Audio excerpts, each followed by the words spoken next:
कि हुस्न को चांद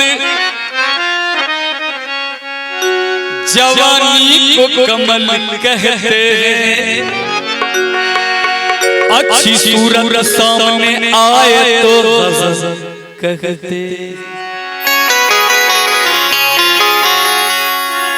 रोशन मरमर का तराशा ये शफाक बदन कि देखने वाले लोग जिसे ताजमहल कहते।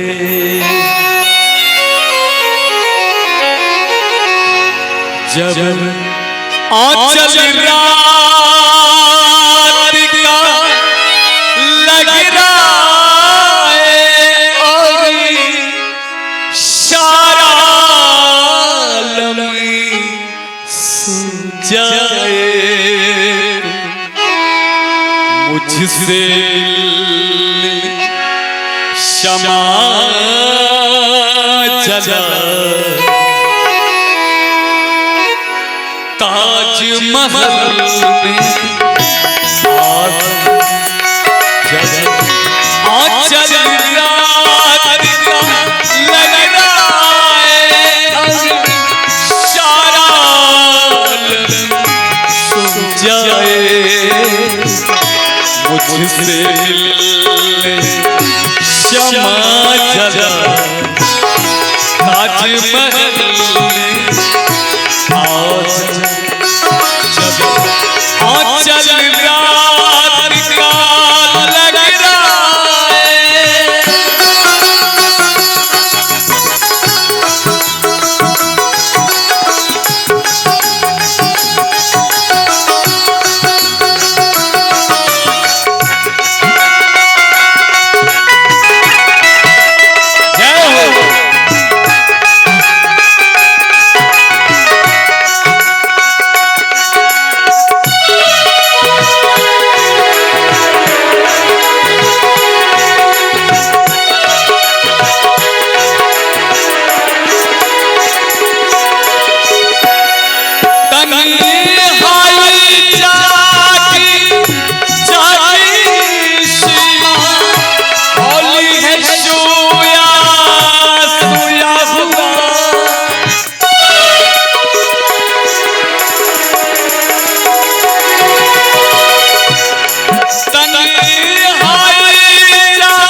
परम प्रिय और हमारे पूजनीय भी पिंकू झा जी की तरफ से 101 रुपये का आशीर्वाद मिला।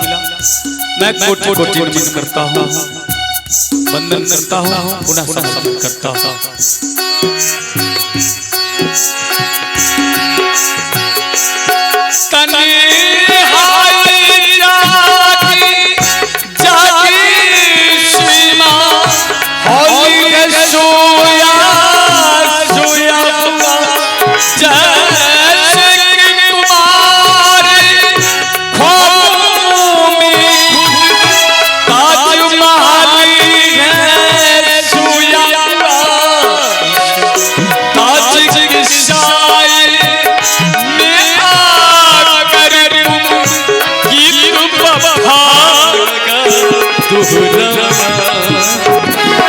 मुझसे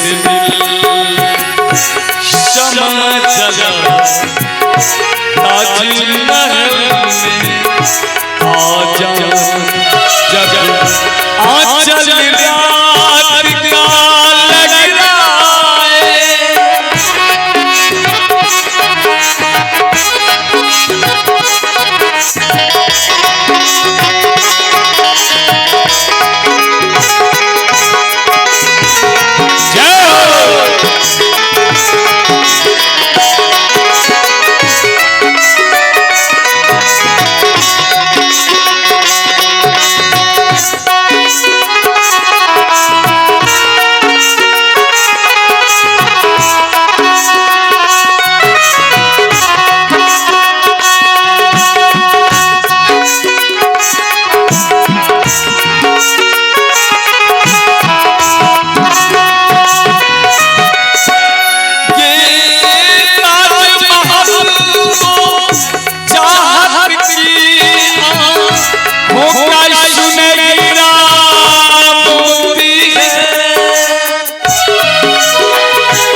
हमारे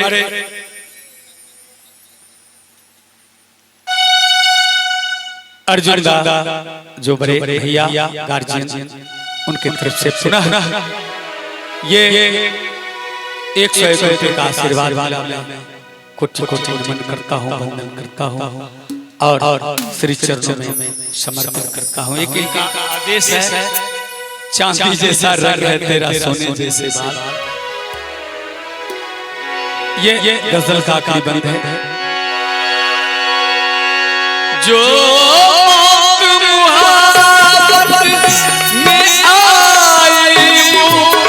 जान से बढ़ी करे प्यारी तू प्यार भरा दिल रोशन है रात बहुरी अंधियारी है रात की अंधियारी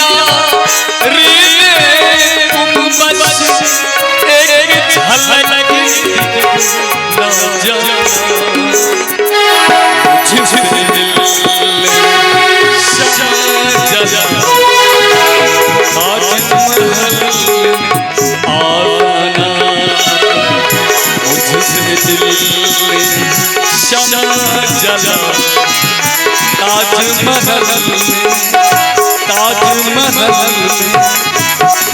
ताजमहल